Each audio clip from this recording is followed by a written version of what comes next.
Lord, we want you to be lifted high in our lives. Be lifted high. Be lifted high. Be glorified. Be glorified. Oh, sing, oh Lord, our Lord, how excellent is your name. Your name is strength. Your name is power. A strong tower makes me sing. And oh,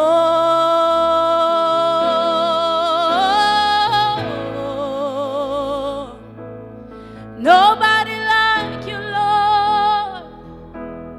Nobody like you, Lord. And oh,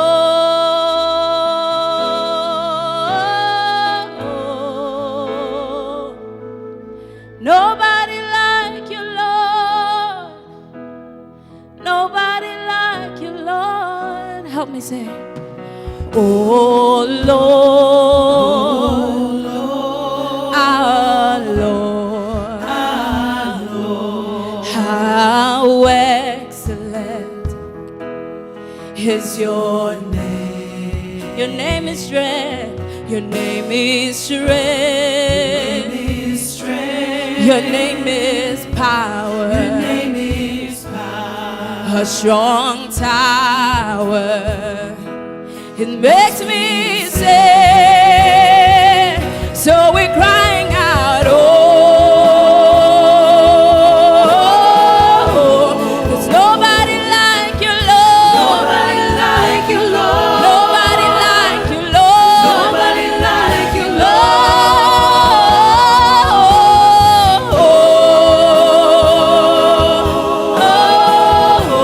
There's nobody like you, Lord. Nobody like you, Lord. There's nobody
we're crying out, oh, there's nobody like you, Lord. Nobody like you, Lord. There's nobody like you, Lord. Nobody like you, Lord. Say,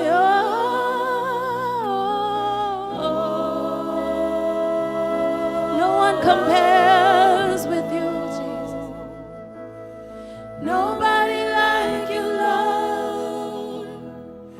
Nobody like you, Lord. You're the Alpha, you're the Omega. Say,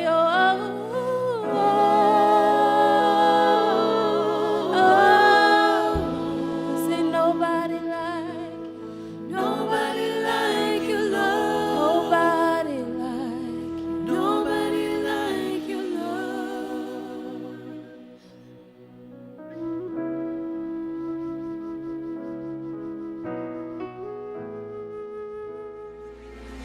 Awake my soul and sing His praise aloud. Sing His praise aloud. దేవుని స్వరం వినుటకు సిద్ధపడిన మీ అందరికీ స్వాగతం. ఈ యొక్క ఉదయకాలం మీరు దీన్ని వీక్షించుచున్నారంటే దేవుడు మీ జీవితం పట్ల గొప్ప సంకల్పం కలిగి ఉన్నాడని, మరియు ఆత్మదేవుడు మిమ్మల్ని దేవుని సన్నిధి గురించి మరింతగా తెలుసుకొనుటకు, మరియు దేవుని యొక్క స్వరము, దేవుని యొక్క మనసు, దేవుని యొక్క హృదయం తెలుసుకొనుటకు మీరు ఇప్పుడు ఇక్కడ ఎందుకు ఉన్నారనగా, మీలో ఉన్న ఆత్మ మన ప్రభువు అయిన యేసుక్రీస్తు గురించి తెలుసుకోవాలని వాంఛించుచూ ఉన్నది. మీరు దీనిని వీక్షించుచూ ఉండగా ప్రపంచం అంతటా తెలుసుకునే రీతిగా దేవుని స్వరం ఏమి చెప్పబడుతుంది ఉదయకాలం అని మీ యొక్క సోషల్ మీడియాలో దీన్ని పోస్ట్ చేయండి. అనేక మందికి దీన్ని షేర్ చేయండి. మా ప్రార్థన ఏమనగా, ఈ వీడియో ద్వారా మనమందరం దేవుని యొక్క మహిమలో మరింత లోతు అనేక కోణములు మనం వెళ్ళాలని యేసునామములో అడుగుచున్నాము.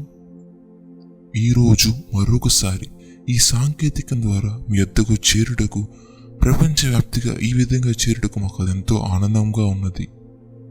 అయితే ఈరోజు నాతో స్టూడియోలో మరెవరో కాదు, మన ప్రవక్త, దేవుని యొక్క స్వరం ప్రవక్త షైజు మాథ్యూ గారు మనతో ఉన్నారు. తండ్రి, మేము పొందుతున్న ఈ కృపకి మేమెంతో కృతజ్ఞులమై ఉన్నాము. తండ్రి, ప్రతి ఒక్క వీడియో ద్వారా మేమెంతో బలపడుతున్నాము, అభివృద్ధి చెందుతున్నాము. అది మేము ఎరగగలము, ఆత్మలో మేము ఎదుగుతున్నాము. దీనికి బట్టి మేము మీకెంతో కృతజ్ఞులమై ఉన్నాము. అదెంతో ఆనందకరం. మేము దేవునికి ఎంతో కృతజ్ఞులమై ఉన్నాం. ఎందుకనగా అనేక సూచనలు తప్పనిసరిగా పాటించవలసిన హెచ్చరికలు ప్రభుత్వం నుంచి ఉన్నప్పటికీ ఈ విధముగా మీ వద్దకు రావటం ఎంతో విశేషమై ఉన్నది. ఇటువంటి ప్రత్యక్ష ప్రసారములు మరింత కాలం వస్తాయని మీరు ఆశించవచ్చు. నేనైతే ఎప్పుడు నేను మాస్క్ పెట్టుకొని ప్రసంగం చేస్తున్నట్టు నేను చూసుకోలేదు. అయితే ప్రభుత్వం యొక్క సూచన ప్రకారం వేరే వాళ్ళ ఆరోగ్య క్షేమము నిమిత్తం ఇవన్నీ తప్పనిసరినప్పటికీ ఇవెంతో మంచి కార్యములై ఉన్నవి. మిమ్మల్ని మీరు భద్రపరచుకోవడానికి ఎన్నైనా చేయండి. నేనైతే దేవునికి ఎంతో కృతజ్ఞుడై ఉన్నాను. ఎందుకనగా ఈ సాంకేతిక ద్వారా అనేక మందికి, దేశవ్యాప్తిగా అనేక ప్రజలకి ఈ వర్తమానాలు ఎంతో సంతోషకరముగా ఉన్నది.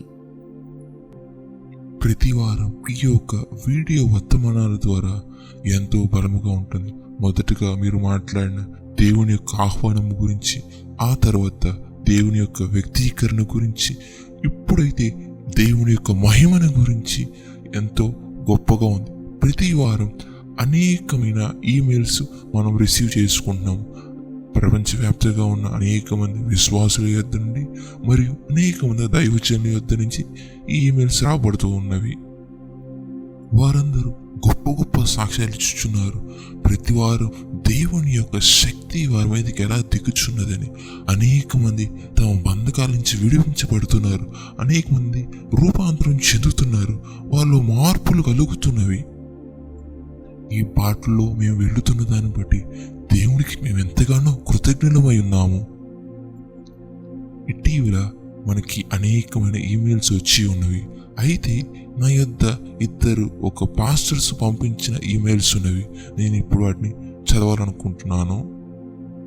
వారు ఇలా చెప్తున్నారు, ప్రియమైన ప్రవక్త, ఈ యొక్క రాత్రికాల వర్తమానం బట్టి నేను మీకు ఏ విధంగా కృతజ్ఞతలు చెల్లించగలను? చెప్పబడిన మొత్తం ఒక వర్తమానం నేను పొందుకోలేకపోయాను. ఎందుకనగా నేను మొత్తం వీక్షించకపోవడం అయితే కాదు, నేను దాన్ని వీక్షించున్నప్పుడు అది ఎంతో బలముగా ఉన్నది. నాకు అనిపించినప్పుడు నా సామర్థ్యము దీన్ని అనుభవించుకోవడానికి నాకు సామర్థ్యం సరిపోలేదు అని నేను అనుభూతిగలిగాను. నేను యేసులో ఒక ఖాళీ పాత్రకైతే కాదు కానీ ఒక మహిమగల పాత్రగా ఉండాలనుకుంటున్నాను. నేను నమ్ముచున్నాను ఈ వర్తమానం ఎంతగానో నన్ను మార్చి ఉన్నది. నన్నే కాదు, నా కుటుంబానికి, నా వైవాహిక జీవితానికి, నా పరిచర్యకి ఎంతో గొప్పగా మార్పు తెచ్చి ఉన్నది. మరొక దైవజనులు ఇలా చెప్పుచున్నారు, ఆదివారం చెప్పబడిన వర్తమానం నేను ఇంకనూ ధ్యానిస్తూ ఉన్నాను. అది ఎంతో బలముగా ఉన్నది. నా ఒక మెదడు దాన్ని అనుభవించుకోలేకపోతున్నది. నేనైతే ఒక జన్యుపరమైన మార్పు కలిగిందని నేను ఒక అనుభూతి పొంది ఉన్నాను.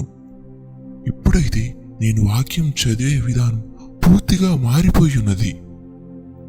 నేనైతే ఇప్పుడు గ్రహించాను, వాక్యం చదివేటప్పుడు మనం చాలా సున్నితముగా ఉన్నప్పుడు దేవుడు మహిమని మనం ఎక్కువగా పొందవచ్చు. ఇట్టి సాక్ష్యాలు ఎవరైతే వీడియో వీక్షించిన తర్వాత మరిన్నటికీ అలా పాత స్థితిలో ఉండకూడదు అనుకునే వాళ్ళ సాక్ష్యాలు. నేను మా ఆత్మీయ తండ్రి అయిన ప్రొఫెట్ ఇమ్మానుయేల్ మకందేవా గారిని అనుసరించడం ప్రారంభించినప్పుడు నేను ఆ పాట గురించి బాగా ఎరగగలను, నేను గుర్తు చేసుకోగలను. ఒక మొత్తం ప్రసంగం వినాలంటే అది ఎంతో భారముగా ఉండేటట్టుండేది. నేను మధ్యలోనే పక్కకు తొలగిపోయినట్లు ఉంటాను. నేను ఇప్పుడు గ్రహిస్తాను, నా సామర్థ్యం సరిపోలేదని. నేను దేవుణ్ణి ఎద్దకెళ్ళి, ప్రభువా నా సామర్థ్యం పెంచండి అని నేను అడుగుతాను. ప్రభువా నేను ఎక్కువ సమాచారం గ్రహించులాగిన నా మెదడు సామర్థ్యాన్ని పెంచండి, మధ్యలో తొలగిపోకుండా మొత్తం వినుటకు నాకు సామర్థ్యం దయచేయండి అని నేను ప్రభువుని అడుగుతాను. సాక్ష్యం ఇచ్చిన దైవజనుడు అలా చెప్పటం ఎంతో ఆసక్తిగా ఉన్నది. ఎందుకనగా మనం తప్పిపోయామని గ్రహించలేకపోవటమే నిజముగా తప్పిపోయిన వాళ్ళం. ఎప్పుడైతే మనం మార్పు చెందాలని గ్రహిస్తామో, మరియు ఎప్పుడైతే మనం ఎదగవలసింది ఇంకా ఉన్నదని మనం గ్రహిస్తామో, అప్పుడు మాత్రమే మనం సరైన ఒక బాటలో ఉన్నామని దానికి గుర్తు. అప్పుడు మాత్రమే మీరు ఎదుగుతున్నారని అదొక సూచన. పరిపక్వత అంటే అదే. మనకి తెలియదని తెలుసుకోవటం, మనం ఇంకా ఎదగవలసి ఉన్నది ఎంతో ఉందని తెలుసుకోవటం. మీరు పసిపిల్లల్ని చూసినట్లయితే వారు ఆకలి కనుగొనొచ్చు, కానీ వారు ఆకలిని చెప్పలేకపోతారు. వాళ్ళు రోజంతా ఆడుకుంటూ ఉంటారు. వాళ్ళకి తెలియదు వాళ్ళ పోషక విలువలు తీసుకోవాలని. వాళ్ళు గ్రహించలేరు వాళ్ళ పోషక విలువలు లేవని. వారికి ఆడటం ఆపి తినటం చేయాలని వారికి ఎరగరు. నేను నమ్ముచున్నాను, ఎంతో కీలకమైన విషయం ఏమనగా నా ఆత్మ యొక్క స్థితి ఇదని గ్రహించటం. నేను కొంత సమయం తర్వాత దీన్ని వీక్షించలేకపోతున్నాను అనేది మనం గ్రహించడం ఎంతో ప్రాముఖ్యమై ఉన్నది. అది నీ యొక్క ఆత్మీయ జీవితానికి ఒక గొప్ప మెట్టై ఉన్నది.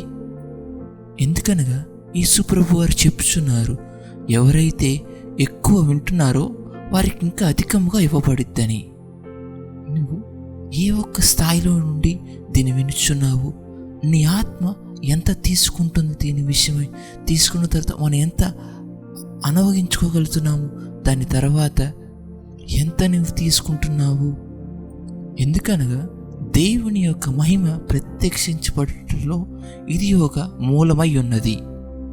నేను అది త్వరలో మీతో పంచుకుంటాను. ఎప్పుడైతే దేవుడు నాకు సెలవు ఇచ్చిన విధముగా వీలైతే వచ్చేవారు, ఎప్పుడైతే దేవుడు నాకు చెప్పిన విధముగా నేను వెళ్తాను. అది ఎంతో గొప్ప సాక్ష్యమై ఉన్నది. తండ్రి, మీరు చెబుతున్న ఈ ఒక వినటం అనేది కేవలం ఒక చెవులతో వినటం కాదు, విన్న తర్వాత దాన్ని అనుభవించుకోవాలి, దాన్ని అరిగించుకోవాలి అని ఆత్మలో విని దాన్ని మనం అనుభవించుకోవాలి. వినటములో అనేక కోణములు ఉన్నవి. నేనైతే మా ఆత్మీయ తండ్రి యొద్ద నుంచి నేను వినటం నేర్చుకొని ఉన్నాను. ఆయన వినే రీతిగా నేను మరి ఒక ఏ మనిషిని చూడలేదు. ఆ స్థితికి వెళ్ళటానికి, ఆ స్థాయికి వెళ్ళటానికి నేనెంతో దూరంగా ఉన్నాను. దాన్ని గుర్తు చేసుకున్న ప్రతిసారి నేనెంతో భయంతో ఉంటాను. బాధ నా కంటి నుంచి ఎప్పుడు కన్నీళ్లు కారుతూ ఉంటాయి. ఆయన తన ఆత్మీయ తండ్రి యొద్ద నుంచి వినటాన్ని నేను చూసి ఉన్నాను. వినటం అంటే కేవలం చెవులతో వినటం కాదు, ఆయన ఏ స్థాయి నుంచి దాన్ని వింటున్నారు అనేది. నేను ఇప్పుడు మాట్లాడుచు ఉండగా కూడా ఆ కృప ఎలా ఉన్నదని నేను గ్రహించగలుగుతున్నాను. మీరైతే వినవచ్చు. కేవలం ఒక సమాచారాన్ని పొందటమే కాదు, ఆ ఒక ప్రత్యక్షతలోకి మనం కొనిపోబడటం. అందుకే దానియేలు గ్రంథంలో రాయబడింది, ఎవరైతే వివేకముగా ఉంటారో వారికి మరింత వివేకం ఇవ్వబడిద్దని.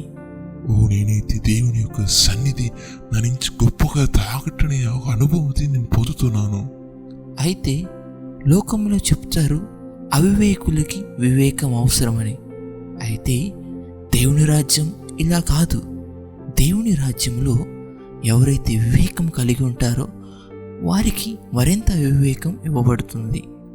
అయితే అవివేకులకి వివేకం ఇవ్వబడిన ఎడల వారు దాన్ని నాశనం చేస్తారు. అందుకే మీరు చూడవచ్చు, యజమాని తిరిగి వచ్చినప్పుడు ఆయన తలాంతులు ఇచ్చిన ప్రతి వారు ఇంకా చూచి, అయితే ఒకతను ఇవ్వబడిన తలాంతుల్ని వృద్ధి చేయలేదు. అతని యొద్ద నుంచి తీసుకొని దేవుడు తక్కువ తలాంతులు ఇచ్చిన వారికి అది ఇవ్వలేదు. ఎవరైతే ఎక్కువ తలాంతులు పొంది దాన్ని వృద్ధి చేశారో వారికి దేవుడు ఆ తలాంతు ఇచ్చారు. మనమైతే తల్లిదండ్రులుగా పిల్లలకి తక్కువ ఉన్నప్పుడు, పెద్ద పిల్ల దగ్గర 5 ఉన్నప్పుడు, చిన్న పిల్లవాడి దగ్గర 2 ఉన్నప్పుడు మనం చెప్తాం, పిల్లవాడి దగ్గర తక్కువ ఉన్నాయి వారికి ఇద్దామని. అయితే దేవుని రాజ్యం అలా ఉండదు.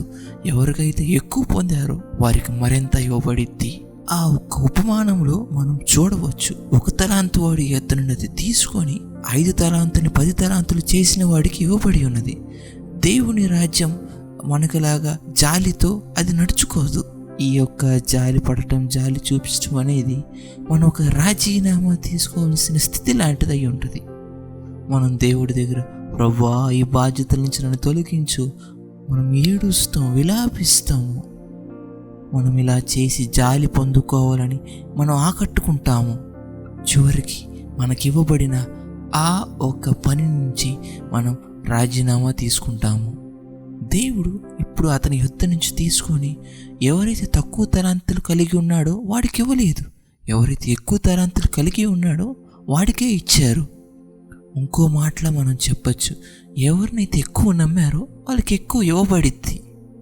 ఆయనకి తెలుసు ఈ సమాచారం ఇవ్వబడితే నువ్వు దాన్ని వృద్ధి చేయగలవని. నువ్వు దాన్ని అభివృద్ధి చేయలేనప్పుడు దేవుడు నీకు ఎందుకు దాన్ని అనుగ్రహిస్తారు? మనం దానియేలు గ్రంథంలో చూసిన రీతిగా ఎవరికైతే అవగాహన కలిగి ఉంటారో వారికి జ్ఞానం ఇవ్వబడిద్ది. చూడండి, ఎవరికైతే అవగాహన కలిగి ఉంటారో వారికి జ్ఞానం ఇవ్వబడింది. వారు ఎందుకంటే అవగాహన చేసుకోగలరు కాబట్టి. ఎవరైతే అవగాహన కలిగి ఉంటారో వారికి మాత్రమే సమాచారం ఇవ్వబడిద్ది. దాని అర్థం ఏమనగా, ఒక స్థాయిలో నీకు అవగాహన లేకపోతే మరింత జ్ఞానము నీకు దేవుడు ఇవ్వరు. ఎందుకనగా నీకు ఆ అవగాహన లేనప్పుడు ఇచ్చిన జ్ఞానం నీకేమాత్రం అర్థము కాదు. ఆ ఒక జ్ఞానము వృధా అయిపోద్ది. ముందస్తుగా మనకి అవగాహన ఉండటం ఎంతో అవసరమై ఉన్నది. తండ్రి, ఈ విధముగా మనం చెప్పటం మంచిదేనా? మనకి ఇవ్వబడిన దాంట్లో చెప్పబడిన సమాచారంలో మనం నమ్మకంగా లేము కాబట్టి, ఈ యొక్క అవగాహన మనకు లేదు కాబట్టి మరి ఒక కొత్తది మనకు అనుగ్రహించబడదు. అవును, అది సత్యం. మీరు చూడవచ్చు, ప్రతి ఒక్క స్థాయిలో మనకి జ్ఞానం వచ్చినలా దాన్ని బట్టి మనకి అవగాహన ఉన్నట్లయితే కాదు.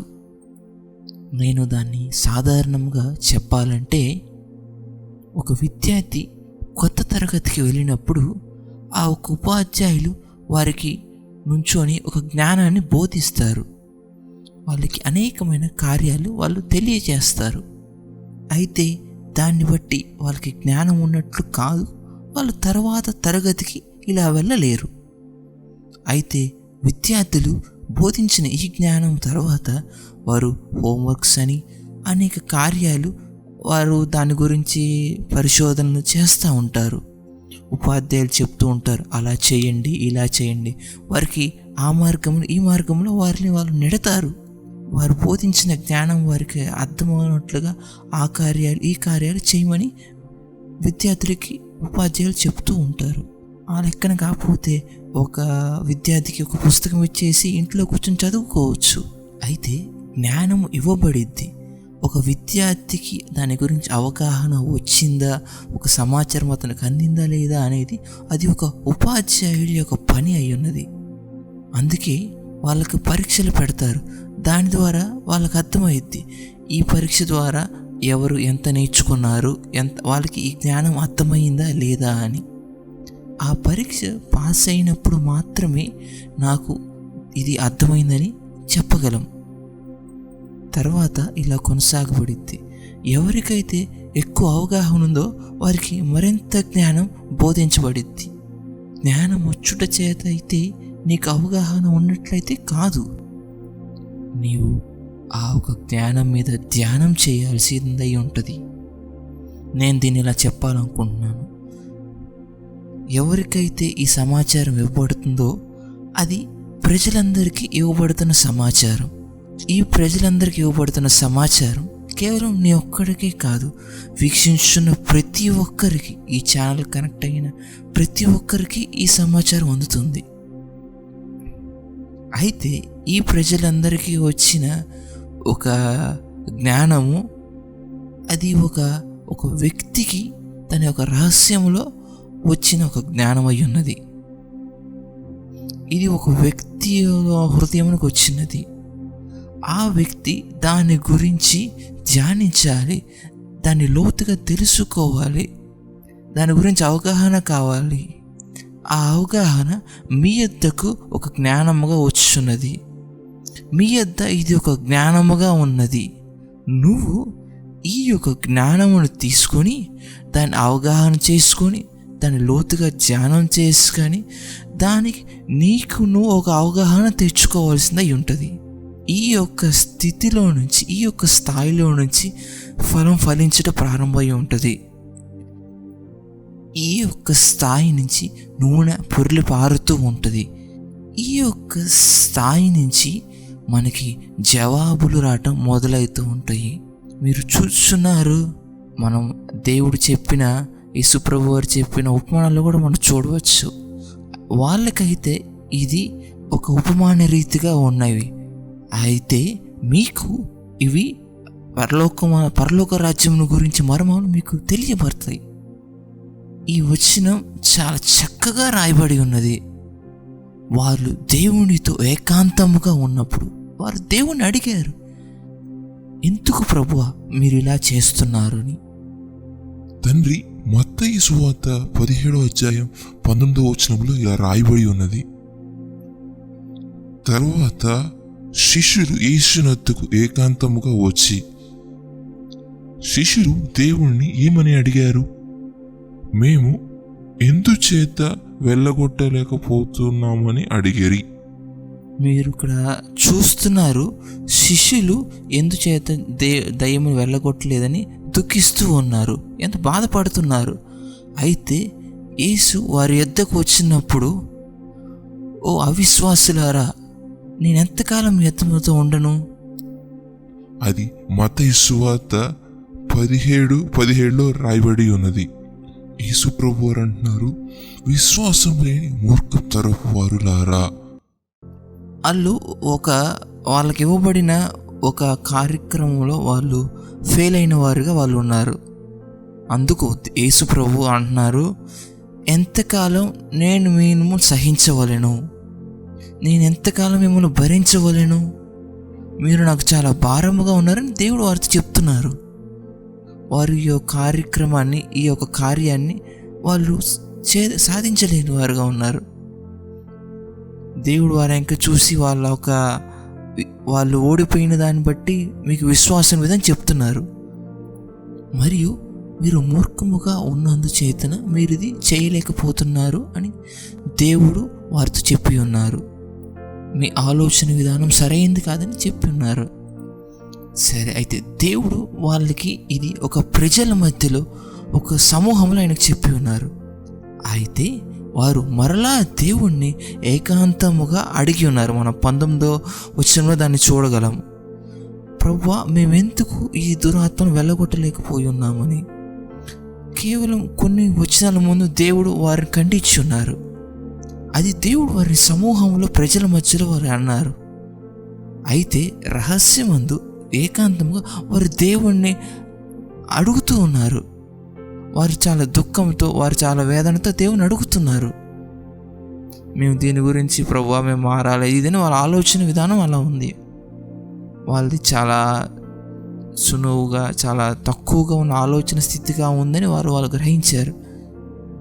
అది మనం ఆ వాక్యంలో మనం చదవగలం. ఒక కఠిన గల హృదయం దేవుని మహిమగా చూడలేదు. ఎవరైతే తమ హృదయంలో చాలా సున్నితముగా ఉంటారో వారు మాత్రమే దేవుని మహిమను చూడగలరు.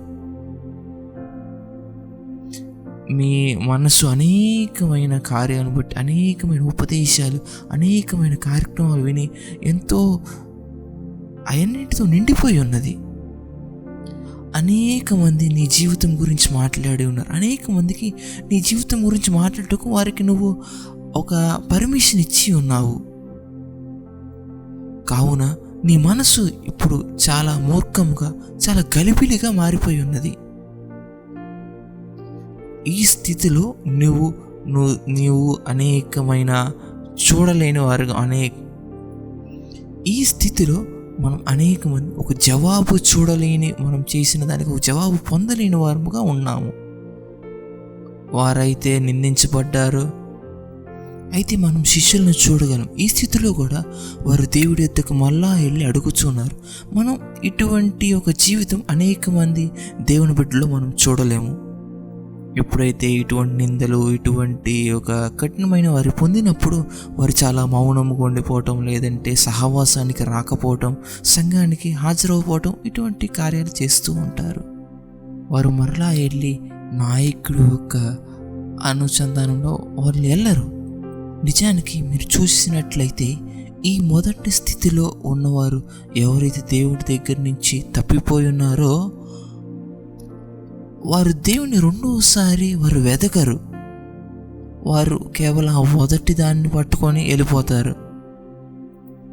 అప్పుడు అది వారికి చెప్తూ ఉంటుంది, మీ దైవజనుడి దగ్గరికి మీరు వెళ్ళొద్దు, ఆ వ్యక్తి దగ్గరికి వెళ్ళొద్దు, నువ్వు ఎవరికి చెప్పొద్దు, ఇది తప్పు, అందరికీ చెప్పొద్దు, ఎవరితో మాట్లాడద్దు. ఎందుకనగా అనేక మంది మనం కేవలం మొదటి స్థితిలో, మొదటి స్థాయిలోనే ఉన్నాము. మనం రెండో స్థాయికి వెళ్ళాలంటే మనం దేవుని అనుసరించుటలో ఒక గొప్ప అయిన అనుసరణ మనకు కావాలి. ఆ ఒక అనుసరించుట ద్వారా మనం దేవుని మహిమ నుండి అధిక మహిమకి వెళ్ళగలం. రెండోసారి యేసుప్రభు వారికి ఏమని స్పందించారనగా 20వ వచనంలో మనం చూడగలం. అందుకు ఆయన, మీ అల్ప విశ్వాసం చేత మీకు ఆవగింజంత విశ్వాసం ఉండిన ఎడల మీరు కొండని చూచి ఇక్కడ నుండి అక్కడికి పో అనగానే అది పోవును. మీకు అసాధ్యమైనది ఏదియూ ఉండదని నిశ్చయముగా మీతో చెప్పుచున్నానని వారితో అనెను.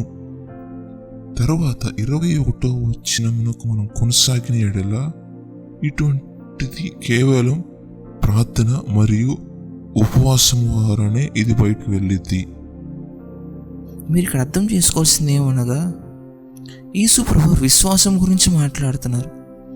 విశ్వాసం గురించి ఆయన జన సమూహంలో అందరి మధ్య కూడా మాట్లాడారు. అయితే విశ్వాసము మనకు కావాలి, ఆవగింజంత విశ్వాసం ఉండాలి, ఈ దురాత్మను వెళ్ళగొట్టాలని దేవుడు చెప్తున్నారు. అయితే వారు దేవుణ్ణి రెండోసారి అడిగట చేత ఎక్కువ సమాచారం వాళ్ళకి ఇవ్వబడినది. ఏమనగా మీకు ఉపవాసము కూడా, ప్రార్థనతో పాటు ఉపవాసము కూడా ఉన్న ఎడల ఈ యొక్క కార్యాన్ని చేయించగలమని. ముందు చెప్పబడిన సమూహంలో చెప్పబడినది మొత్తం సత్యము కాదు, సత్యమే కాకపోతే మొత్తం దేవుడు వాళ్ళకి అక్కడ చెప్పలేదు. కాకపోతే దేవుణ్ణి రెండోసారి వాళ్ళు అడిగినప్పుడు ఇది మొత్తం వారికి చెప్పబడింది. అనేక మంది ప్రజలు మొదటి ఒక సమాచారంతో వాళ్ళు పరుగులు తీస్తారు. అయితే వారు రెండో ఒక మాటని, రెండో ఒక సమాచారాన్ని వాళ్ళు పట్టించుకోరు. అందుకే వారికి కేవలం ఒక కోణములో ఉన్న జ్ఞానం వాళ్ళకి ఇవ్వబడుద్ది. ఇట్టి రకమైన జ్ఞానముకు అనేకమైన కోణములు ఉన్నవి. ఇట్టి సమస్యని మనం జయించాలంటే అనేకమైన పద్ధతులు ఉన్నవి. మీరు ఒకేలా దేవుని యొక్క మహిమను అనుసరించడం కూడా చూసినట్లయితే మనం దేవుని ఎలా అనుసరించాలని మనం మాట్లాడతాం. మన దేవుని అనుసరించుటలో కూడా మనం అర్థం చేసుకోవాల్సిన విషయం ఏమనగా పరిశుద్ధాత్మ దేవుణ్ణి అడగాలి. మనం ఏవైతే చూడలేదో మనం అడగాలి పరిశుద్ధాత్మ దేవుని ప్రత్యక్షించబడమని. ఇది కేవలం దేవుని దయ చొప్పున వస్తుందా, లేదంటే మనం దేవుని అనుసరించడం ద్వారా వస్తుందా? ఇది రెండిటి ద్వారా వస్తుంది. మనం దేవుని ఎంతగా అనుసరించినప్పటికీ మీకు ఇవ్వాల్సిన అవసరం రాకపోవచ్చు. కేవలం ఆయన దయ కూడా మనమే చూపబడాలి. అనేక మంది చెప్తూ ఉంటారు అడుగుడి మీకు ఇవ్వబడను, అడుగుడి మీకు ఇవ్వబడను అనుకుంటుంటారు. మనం సరిగ్గా అడగలేదు కాబట్టి మనకి ఇవ్వబడలేదని. కేవలం మనం ఒక్క మాటని చూడకూడదు. తర్వాత వారు నిరుత్సాహం చెందుతారు, దేవుడు మా ప్రార్థనకు స్పందించి జవాబు ఇవ్వలేదని. ఎందుకనగా వారికి జ్ఞానం ఉంది, అయితే దానికి తగ్గ అవగాహన లేదు. మనం తర్వాత లోతుగా చూసుకునే ఎడల ఎందుకు నాకు ఇది రాలేదు, యేసు ప్రభువు చెప్తున్నారు విశ్వాసం ద్వారా వస్తుందని. అవును, అది సత్యమే. అయితే వారికి రహస్యం ఏకాంతం ఇంకో సమాచారం దేవుడు ఇచ్చారు. ఎవరైతే దేవుని యొక్క ద్వారం నిత్యము సిగ్గు లేకుండా మనం దేవుని తడుతూ ఉంటామో వారికి ఈ అంత్య దినముల్లో మరింత సమాచారం ఇవ్వబడుతుంది. సాధారణ క్రైస్తవునికి, సాధారణ విశ్వాసకి ఇవ్వబడినది అతనికి ఇస్తారు దేవుడు. అతని కుటుంబంలో ఎవరికి లేనంతగా అతనికి దేవుడు వాళ్ళకి ఇస్తారు. ఆ పట్టణంలో ఎవరికి లేనంతగా దేవుడు వాళ్ళకి ఇస్తారు.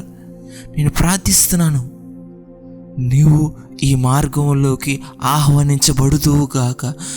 ఈ ప్రతి సమస్యకి నీకు జవాబులు వచ్చే విధంగా నువ్వు ఆహ్వానించబడుతుగా.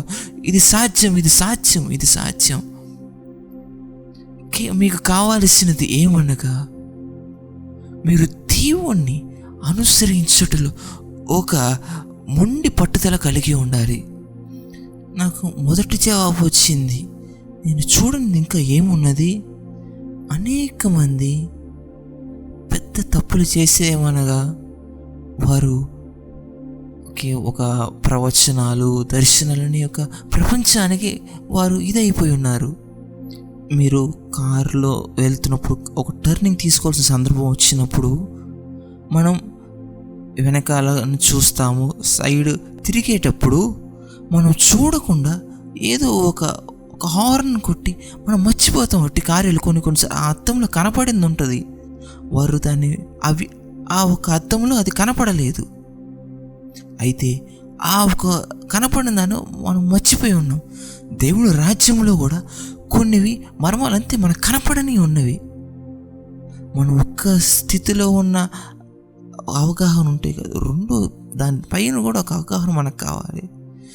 నేను మీకు చెప్పినట్లయితే, నేను ఆత్మీయతల దగ్గర స్వీట్లో నేను చెప్పిన ఎడల మీరు తెచ్చుకోవచ్చు. ఎందుకంటే తను చాలా హృదయంతో తను ఇస్తుంది కాబట్టి.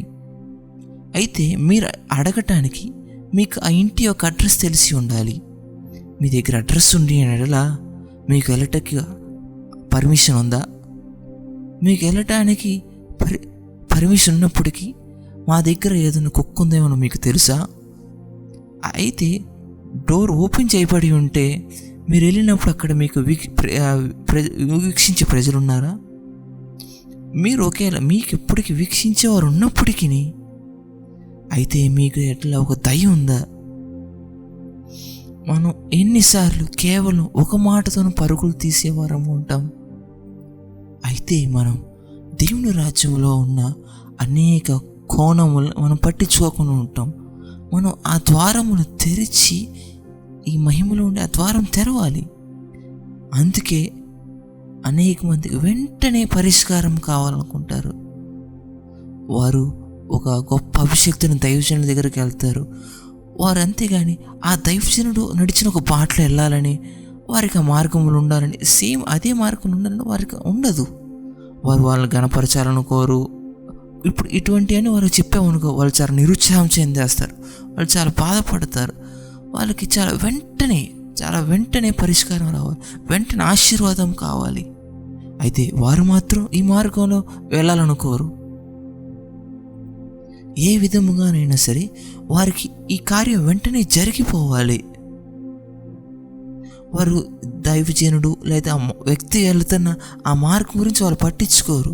వాళ్ళు కేవలం ఒక మాటను పట్టుకొని ఉంటారు.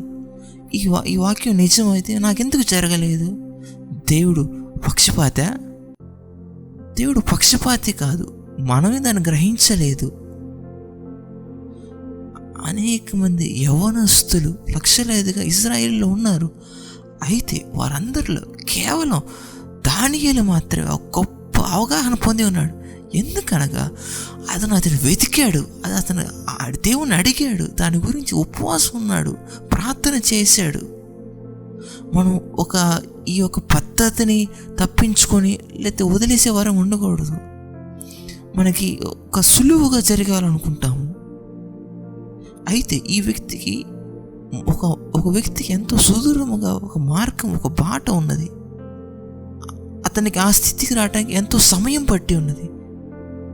అయితే మనం చూడవలసింది ఏమనగా, ఎందుకు మనం ఆ ఒక మహిమలోకి వెళ్ళటానికి మనకు ఆస్కారం లేదు? దేవుడు మనకు అది ఇవ్వలేదా? లేదా నిత్యము మనం ఒక గారాభం చూపే క్రైస్తవులుగా మనం ఉన్నామా? మనం ఒక బాట అనే పద్ధతుల్ని మనం దాటేయాలనుకుంటాం సులువుగా. మీకు తెలుసా, ఒక నిలువెచ్చిన విశ్వాసం మనం చూసిన ఎడల అది అనేక మందికి చాలా ప్రమాదకరమై ఉన్నది. వారితో సహవాసం ఎంతో ప్రమాదకరం. మనందరం కూడా ఆ స్థితికి వెళ్ళిపోతాను, మనకెంతో భయంగా ఉంది. కేవలం ఒక నిరుత్సాహం నిన్ను దేవుణ్ణి అనుసరించుట చేయకుండా ఉంటుందా? మొదటగా మీరేం చేస్తారనగా, దేవుని వాక్యం వినటం ఆపేస్తారు, ప్రార్థన చేయటం ఆపేస్తారు. మీరు ఒకవేళ మీ కుటుంబంలో వారితో మీకు సమస్య ఉన్నప్పటికీ మీరు ఆ సమస్యని మీరు దేవుని వాక్యం మీద చూపిస్తారు, లేదా మీ దైవజన్యం మీద చూపిస్తారు. సాతాను మిమ్మల్ని ఇటువంటి కార్యాలు ఎందుకు చేపించిద్దంటే, మీరు ఎక్కడి నుంచి అయితే జీవం పొందుతున్నారో ఆ జీవాన్ని అది ఆపేయాలనుకుంటూ ఉంటుంది. ఎందుకనగా జీవించుచున్న రాయి జీవించున్నది ఎప్పుడనగా, అది ఒక జీవించుచున్న రాయితో ఏకమైనప్పుడే. మనం ఆ జీవించున్నారు ఇవన్నీ మూలరాయి కలవబడి ఉంటాయి. మనమందరం ఒక మందిరంకు జీవించుచున్న రాళ్ళమై ఉన్నాము. మనం కేవలం మనగా జీవించున్న రాయి కాదు, మనకంటూ ఒక సహవాసం ఉంది, మనం అంటూ ఒక కలపబడిన వారము. నాకు ఏ ఒక సందేహం లేకుండా నేను చెప్తున్నాను, మీరు దీన్ని వీక్షించున్నప్పుడు మీకు ఒక జీవం వచ్చుచున్నది, ఒక గొప్ప అవగాహన మీకు వచ్చుచున్నది. దశాబ్దాలుగా మీకున్న తప్పుడు ఆలోచనలన్నీ ఇప్పుడు అన్నీ సరవుతున్నాయి. ప్రభు యేసు క్రీస్తు ఒక గొప్ప వెలుగుని మీ యొక్క ఆత్మ మీదకి తీసుకొచ్చుతున్నారు. మీరు ఒక ఆత్మను ఎదుగుతున్నారు. మీ అంతరంగాత్మ ఎదుగుతున్నది. నేను అనుభూతి పొందుతున్నాను, దేవుడు ఒక గొప్ప కార్యం మీ జీవితంలో చేయుచున్నారని. ఒక గొప్ప అవగాహన మీకు ఇస్తున్నారు దేవుడు. ఏ రీతిలో మీకు అవగాహన దేవుని రాజ్యంలో ఉంటుందో అవగాహన మీకు వస్తున్నది. మనం ఎస్తేరు జీవితంలో చూసినట్లయితే, తను రాజు యుద్ధకు వెళ్ళే ఒక సమయాన్ని మనం చూసినట్టయితే, మనం ఆ ఒక కార్యం నుంచి మనం గొప్ప అవగాహన తెలుసుకోవచ్చు. రాణి ఎస్తేరు తను రాణి అవ్వకముందు మనం చూడొచ్చు. తను రాజు యొద్దకు వెళ్ళేటప్పుడు సిద్ధపడే సమయంలో తనని 6 నెలలు ఒక విధమైన సుగంధ ద్రవ్యములతోనూ మరొక 6 నెలలు వేరే రకమైన సుగంధ ద్రవ్యములతో ఆమెను సిద్ధపరిచి ఉన్నారు. మనం చూడొచ్చు. మొత్తం 1 సంవత్సరం తనకి అనేకమైనవి నేర్పించబడి శిక్షణ ఇవ్వబడింది. ఎలా నడవాలి, ఎలా వస్త్రం చేసుకోవాలి, ఆయన యొక్క సన్నిధిలో ఎలా నడవాలి, రాజుని ఎలా మాట్లాడాలి, ఆ రాజ్యంలో ఉన్న స్థితిలో తెలుసుకోవడం, ఈ సమయంలో ఆయన వద్దకు వెళ్ళాలి. ప్రతి ఒక్కటి ఆమెకు నేర్పించబడి ఉన్నవి ఈ 12 నెలల్లో. తండ్రి, మనం ఎస్తేరు గ్రంథంలో చూసినట్టుగా ఎస్తేరు గ్రంథం 2వ అధ్యాయం 12వ వచనంలో ఇటు రీతికి రాయబడి ఉన్నది. 6 మాసములు గోపుర స్థైలముతోనూ 6 మాసములు సుగంధ ద్రవ్యములతోనూ స్త్రీల పరిమళ క్రియలకై మరి వేరు పదార్థములు స్త్రీల పరిమళ క్రియలు ముగించి రాజు వద్దకు పోవున్నారు. 12 మాసములైన తరువాత రాజైన అహష్వేరోషు యొద్దకు వెలుటకు ఒక్కొక్క చిన్నదాని వంతు వచ్చినప్పుడు ఒక్కొక్క చిన్నది రాజునందుకు ఏ విధముగా పోనో మనం చూడవచ్చు. వారిని ఎలా వాళ్ళని ఎలా శిక్షణ పొందించారని. అయితే ప్రతి ఒక్కరికి ఇటువంటి ఆస్కారం లేదు. ఎందుకనగా దానియేలు 4 రాజుల ముందు నిలబడ్డాడంటే కొంతమంది చెప్తారు 4 కంటే ఎక్కువ అని. ఎందుకనగా దాని యొక్క అవగాహనని వెలుగు బాగా ప్రకాశించుచున్నది. మనం ఆ స్థితికి, ఆ స్థానానికి వెళ్ళాలంటే రాజు తన యొక్క దక్షిణ హస్తం మన ఎడలు చూపించాలి. తన ఒక వస్త్రం నీట్గా ఉండాలి, తను తీసుకెళ్ళటం ఎంతో గొప్పగా ఉండాలి. అప్పుడు మాత్రమే తను రాజు యొక్క ఒక దక్షిణ హస్తం చాపబడిద్ది. అప్పుడు తను కనికరింపబడిద్ది. అవును, మనం దేవుని సన్నిధికి నిర్భయముగా రావచ్చు. అయితే కానీ మనం దేవుని ఎద్దుకు రావటానికి ఉన్న ఒక ప్రయాణం, ఒక సిద్ధపాటు, ఒక పరిశుద్ధత, ఒక శుద్ధీకరణ, అది మనం తీసివేయగలిగేది కాదు. మనం తప్పిపోయిన కుమారుని చూసినప్పటికీ, తప్పిపోయిన కుమారుడు మళ్ళీ తిరిగి వచ్చినప్పుడు తండ్రి తనని హత్తుకున్నాడు. తర్వాత తండ్రి ఏం చేశాడు? తనని శుభ్రపరచమని, తనకి వస్త్రాన్ని చేయమని ఇచ్చాడు. అతను నేరుగా తన ఇంటి లోపలికి రమ్మని చెప్పలేదు. ఆ తప్పిపోయిన కుమారుడు ఒక పంది వాసన వచ్చున్నాడు. అయితే తండ్రి తన ఉన్న స్థితి నుంచి తను అంగీకరించాడు, తన వెనకబడిపోయిన జీవితం నుంచి. అయితే మీరు ఒకసారి ఇలా ఆలోచిద్దాం. మనం తర్వాత రోజు మళ్ళీ పందిలి ఒక్క బురదలో అతను రొల్లితే, మళ్ళీ బురదలో పొరి తండ్రి దగ్గరకు వచ్చి మీరు నన్ను ఆహ్వానించిన రీతి మళ్ళీ ఈరోజు కూడా నన్ను హత్తుకోమని అడిగితే, అయితే అప్పుడు తండ్రి తను ఒక హాస్పిటల్లో పెట్టి నా కొడుకు ఏదో వింతగా ప్రవర్తిస్తున్నాడు అని చెప్తూ ఉంటారు. అందుకే మనం చూడాల్సింది ఏంటంటే, తండ్రి అతను హత్తుకోవడానికి ఒక అవసరం ఉంది. అనేక మంది ఈ యొక్క తమను సిద్ధపరచుకునే ఒక పద్ధతిని వారు చాలా చునువుగా చేశారు. ఎందుకంటే నాకు దేవుడు తెలుసు, ఆయనకి నాకు సహవాసం ఉంది, ఒక పేరు చెప్పి మనం దేవుని యొద్దకు వెళ్ళాల్సిన కార్యాన్ని చాలా చునువు చేశారు. అవును, ఆయన మన తండ్రి, నా తండ్రి అయినప్పటికీ ఆయన రాజుల రాజు, ప్రభువుల ప్రభు అయి ఉన్నాడు. అందుకే ఎస్తేరు తను శుద్ధీకరించుకోవాలి. ఇది కూడా మనం మోషేని చూడవచ్చు. మోషేకి ఎలా సంబంధించిందని మనం మోషేని చూసినట్లయితే అతను దేవుని ఒకసారి అడుగుతాడు, ప్రభువా నీ మహిమను చూపించు అని. నీ మహిమను చూపించి, అయితే మనం ఇంట్లో కూర్చొని ప్రభువా నీ మహిమను చూపించని అడుగుతాము. అయితే ప్రజలు చూడండి ఏమనగా అతను ఆ మాట అడగటానికి ముందున్న సిద్ధపాటు. నేను చూస్తున్నాను, మీరు నవ్వుతున్నారు.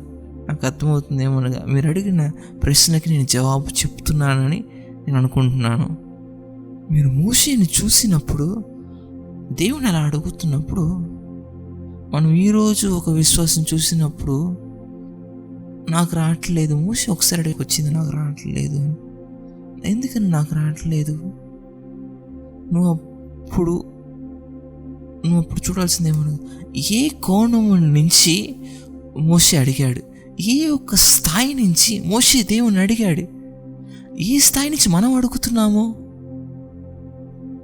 నువ్వు దేని నుంచి, ఏ స్థితి నుంచి, ఏ స్థాయి నుంచి అడుగుతున్నావు అది ఎంతో కీలకమైనది.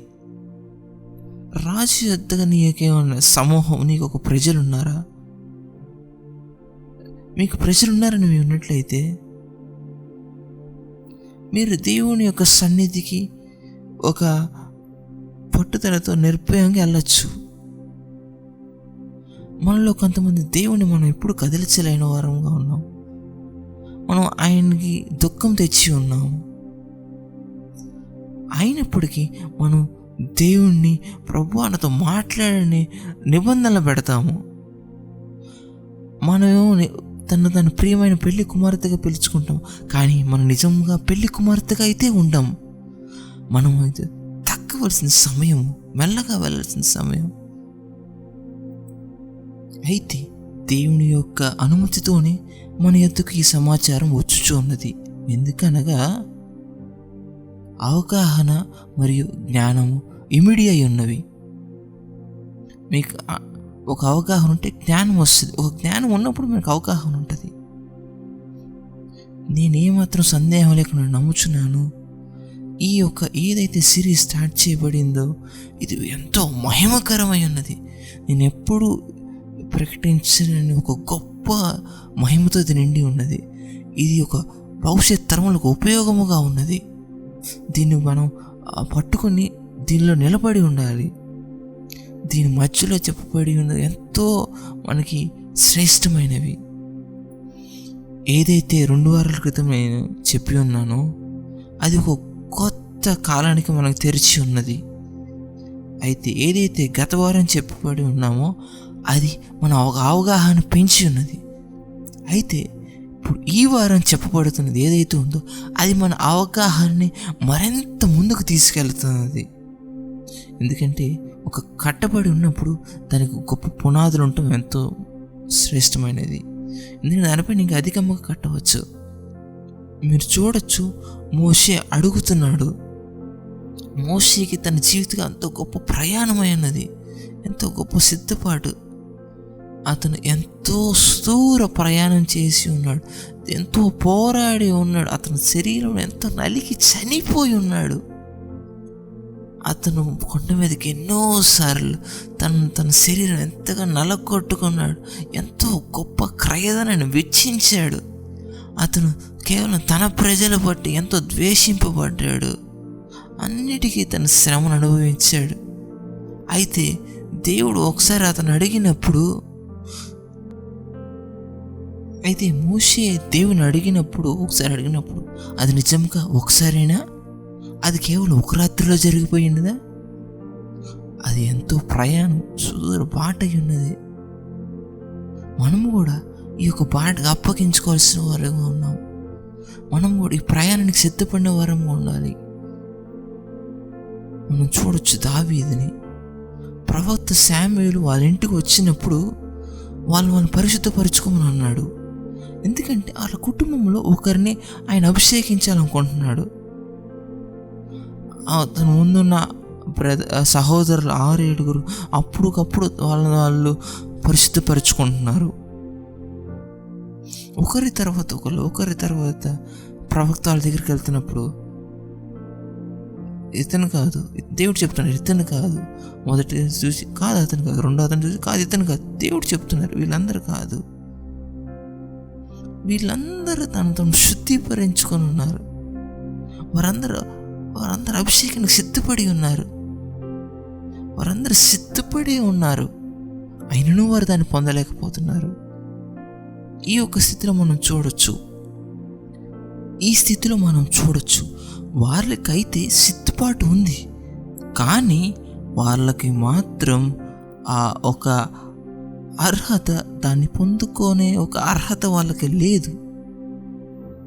మీరు చూడవచ్చు ఎన్ని గొప్ప కోణములు ఉన్నాయో దేవుని మనం వెతికే విషయంలో. నేను ఈ వాక్యం నమ్ముచున్నాను, ఏ వాక్యం పరంగా వెళ్తాను, నా దేవుడు దేవాది దేవుడు, మనం ఇటువంటి మాటలు వింటూ ఉంటాం. ఆయన నా తండ్రి అని మనం ఇటువంటి మాటలు వింటూ ఉంటాం. మీరు కేవలం ఒక మాట, ఒక సందర్భం సత్యం అని నమ్ముతున్నారు, అయితే రెండో సందర్భం గురించి మనం తెలుసుకోవట్లేదు. అయితే సిద్ధపాటు ఉన్నంత మాత్రాన నువ్వు అభిషేకం పొందుటకు అర్హుడు అని కాదు, అయితే అది నీకు ఇవ్వవలసిన ఒక అవసరత కూడా ఉంది. ప్రవక్త చెప్తున్నాడు, మీరు ఈ యవనస్తుడు తెచ్చేదాకా నేను కదలనని. అయితే మీరు అనేక మంది అడవిలో ఉండొచ్చు, ప్రజలు మీకు ఎరగబోవచ్చు, మీరు నమ్మరు ఒక గొప్ప విశేషమైన స్థలంలో మీరు ఉన్నారని. నేను చెప్తున్నాను, దేవుడి కనుదృష్టి ఎల్లలేని ఏ స్థలము లేదు.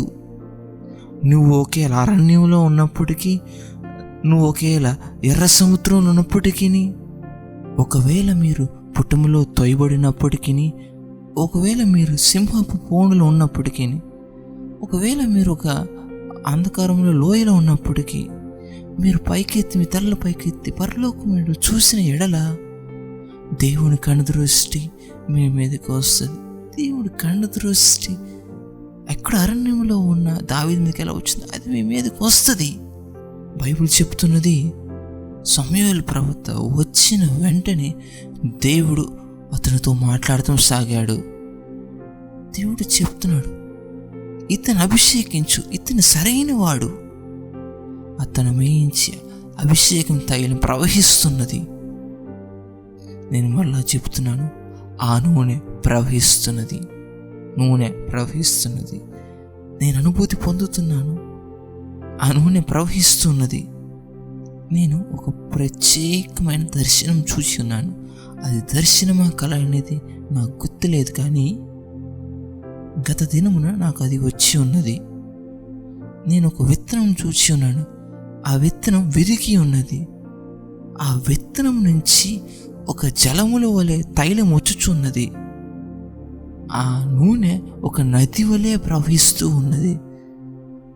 దేవుడు నాతో మాట్లాడుతూ ఇలా సాగారు, ఒక విరిగిన స్థితి నుంచి, నలిగిన స్థితి నుంచి ఒక గొప్ప తైలం దేవుడు తీసుకురాబోతున్నారు.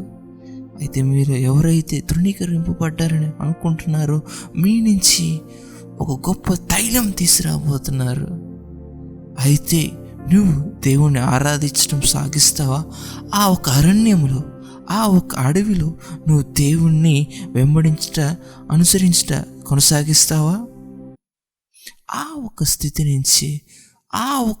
నుంచి ఒక గొప్ప అభిషేకం, ఒక గొప్ప తైలం ప్రవహిస్తున్నది. అది దేవుని యొక్క కృప యొక్క సౌందర్యమై ఉన్నది.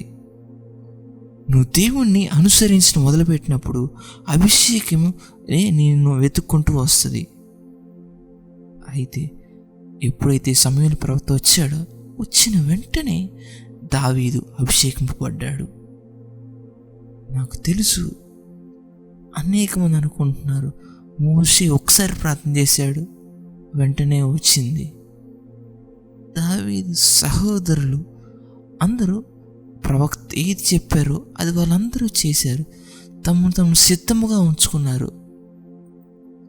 అయితే వారు మర్చిపోయినది ఏమనగా, కేవలం కొన్ని సందర్భంలో దేవుని అంగీకరించడం లేదా దేవునికి విధేయులైనటం కాదు. ఆ విధేయత మన జీవితంలో ఒక జీవిత కార్యముగా మారిపోవాలి. అప్పుడు ఆ నూనె నిన్ను వెతుక్కుంటూ వస్తుంది, అది నీ తలమై నుంచి దిగుతూ ఉంటుంది. ఆ ఒక తైలము ప్రతి ఒక్క అంధకార శక్తిని త్రోసివేస్తుంది. అప్పుడు నీవు రాజ్యమును స్వతంత్రించుకుని ఎప్పుడు నువ్వు పొందనివి అప్పుడు నువ్వు పొందుకుంటావు. దావీదు మనం చూడొచ్చు. మొదటిగా యూదాకి రాజై ఉన్నాడు, తర్వాత ఇశ్రాయేలుకు రాజై ఉన్నాడు. అలాగే మహిమ నుండి అధిక మహిమకి. అయితే తనకి తన సహోదరులకి వేరేమనగా వాళ్ళు తాము సిద్ధపరచుకున్నారు, దావీదు సిద్ధపరచుకొని ఉన్నాడు. అయితే వారు మాత్రం అవగాహనలో తమను తాము సిద్ధపరచుకోలేదు. దావీదైతే ఒక అవగాహనతో తనను తాను సిద్ధపరచుకొని ఉన్నాడు. వాళ్ళు అప్పటికప్పుడు సిద్ధపరచుకొని ఉన్నారు. అయితే దావీదు ముందుగానే ఒక గొప్ప అవగాహనతో సిద్ధపరచుకొని ఉన్నాడు. వారు అప్పటికప్పుడు సిద్ధపడుతున్నారు. నేను ఇలా నుంచోవాలా, నేను ఇలా బలి అర్పించాలా, నేను ఎక్కడ నా చేతులు కడుక్కోవాలా అని, ఈ ధూప పాత్ర సరైనదేనా, ఈ ఒక పాత్ర సరైనదని అని వాళ్ళు అప్పుడు అడుగుతున్నారు. వారు ఆ సమయంలో తొందరగా వెంటనే అది పొందుకోవాలని చూస్తున్నారు. అయితే వారి యొక్క యవనస్తుడు చిన్నవాడు, అతను అప్పటికప్పుడు తను పరిశుద్ధపరచుకోలేదు. అతను ఆ కొద్ది జ్ఞానం కలిగి లేడు. అతనికి ఇప్పటి నుంచో గొప్ప జ్ఞానం కలిగి ఉంది. ఆ జ్ఞానం తన జీవితంలో ఒక పద్ధతిగా ఆచరణగా ఉంది. తన జీవితం అప్పటికి పరిశుద్ధంగానే ఉంటుంది. తన జీవితం ఎప్పుడు నిత్యం సిద్ధముగా ఉంటుంది. ప్రవక్త వచ్చినప్పుడు వాళ్ళే సిద్ధపడ్డాడు. అదే దావీదు మాత్రం ఒక సిద్ధపాటు జీవితాన్ని జీవించాడు. ఆ స్థితిలో అతను ఒక గొప్ప ప్రత్యక్షతను పొందుకున్నాడు. ఆ ఒక ప్రత్యక్షత ఆయన సిద్ధంగా ఉన్నాడు. ఆ ఎదుర్కొన్నట్టు ఆ మహిమను, ఆ ఒక ప్రత్యక్షను ఎదుర్కొన్నట్టు అతను సిద్ధముగా ఉన్నాడు. నువ్వు సిద్ధముగా ఉన్నావా? నువ్వు ఎత్తుపట్టుకు సిద్ధముగా ఉన్నావా?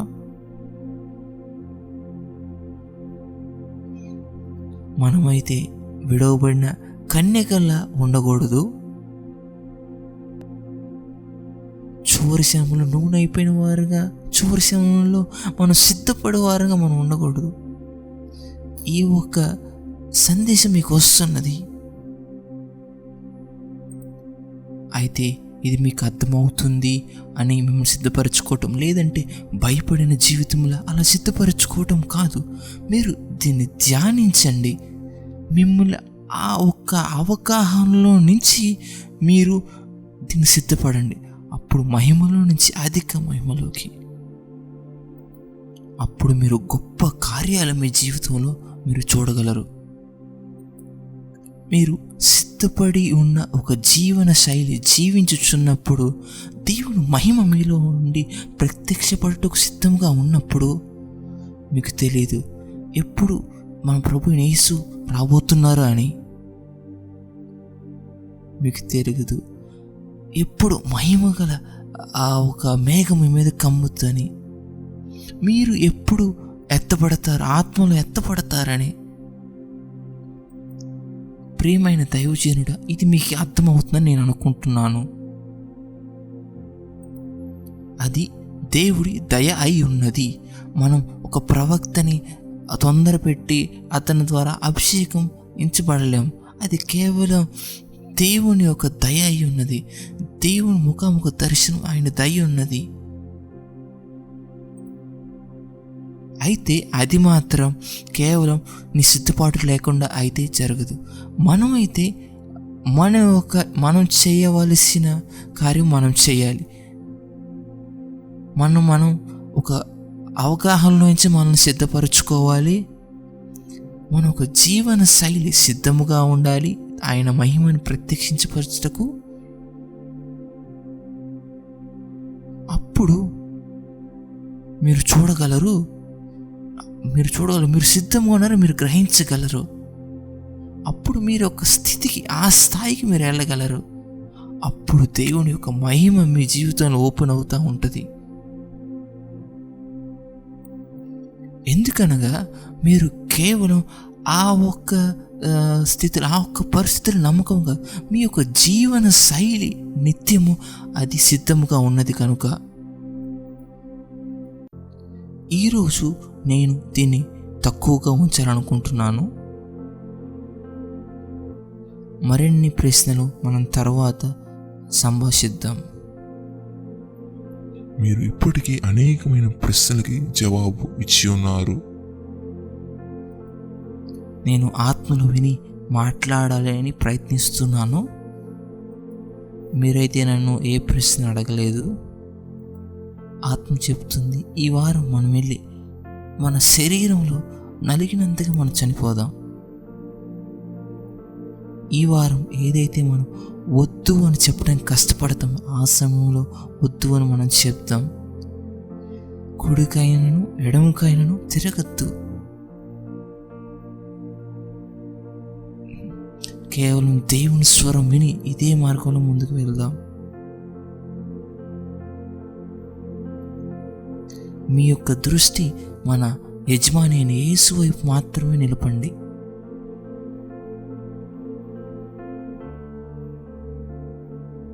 ఆయన యొక్క హృదయమును మీ యొక్క కఠిన సమయంలో, కష్ట సమయంలో పాటించండి. ఏదైతే ఆయనకి ఇష్టం లేదు, ఏదైతే ఆయనకి అసహ్యంగా ఉందో అది మీ జీవితాల నుంచి తొలగించండి.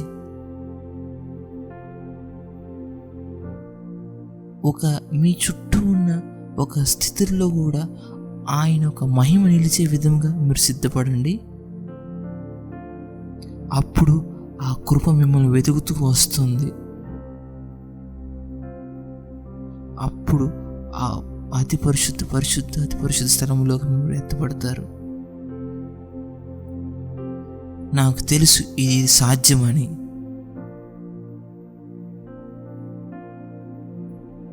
ఇది దేవుని యొక్క సున్నితమైన మనసు. ఇది కొంతమందిని హత్తుకుంటూ ఉన్నది.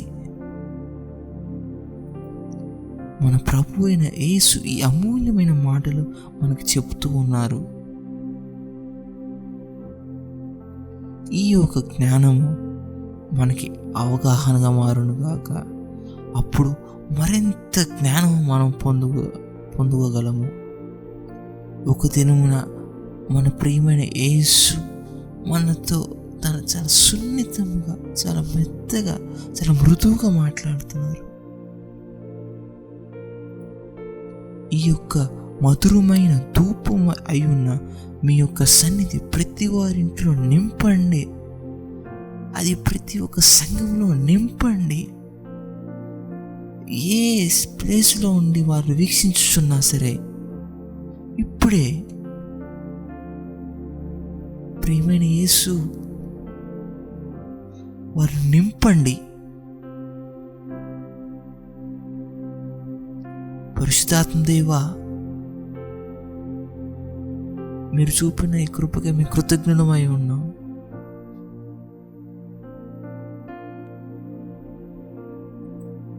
నేను ఎరుగుదును ఈ యొక్క వాక్యం వారికి రాబోయే ఆదివారం ఒక వర్తమానానికి సిద్ధపరుస్తుందని.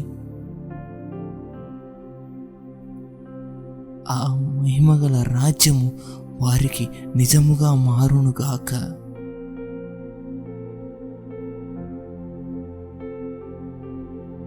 మా గృహం సిద్ధపరచండి, మమ్మల్ని భద్రపరచండి. ప్రతి ఒక్కటి మీ కృప నుంచి దూరం చేసే దాని నుంచి మమ్మల్ని భద్రపరచండి. యేసు నామములో అడుగుతున్నాము, ఆమేన్. నేను నమ్ముతున్నాను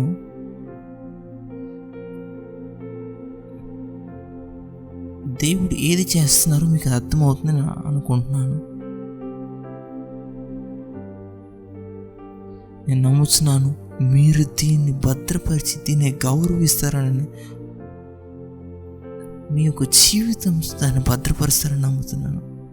ఈ యొక్క విలువైన వర్తమానాన్ని నేను మిమ్మల్ని మరలా ఈ యొక్క బుధవారం కలుసుకుంటాను. అప్పటి వరకు దేవుని యొక్క బలమైన హస్తముల కింద దాగి ఉండండి. ప్రియమైన ప్రవక్త, మీరు మాట్లాడి మాకేదైతే కావాలో అది మీరు మాకు తెలియచేసినందుకు మేము ఎంతో కృతజ్ఞమై ఉన్నాము. ప్రియమైన దైవజన్మ, ప్రవక్త చెప్పిన రీతిగా ఈ వారం మనం దేవుని యొక్క మహిమలో ఒక నూతన మెట్టులోకి వెళ్ళబోతున్నాం. ఏ ఒక్క మార్గము, ఏ ఒక్క బాటను, ఏ ఒక్క దాన్ని మనం తప్పించుకోకుండా పూర్తిగా మనం ఈ బాటలో కొనసాగుతూ ఉందాం. దేవుడు మిమ్మల్ని దీవించునుగాక. No,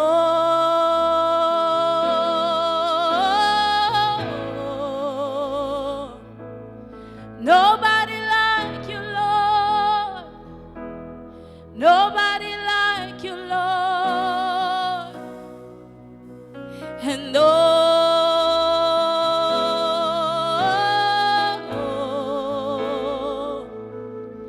nobody like you, Lord.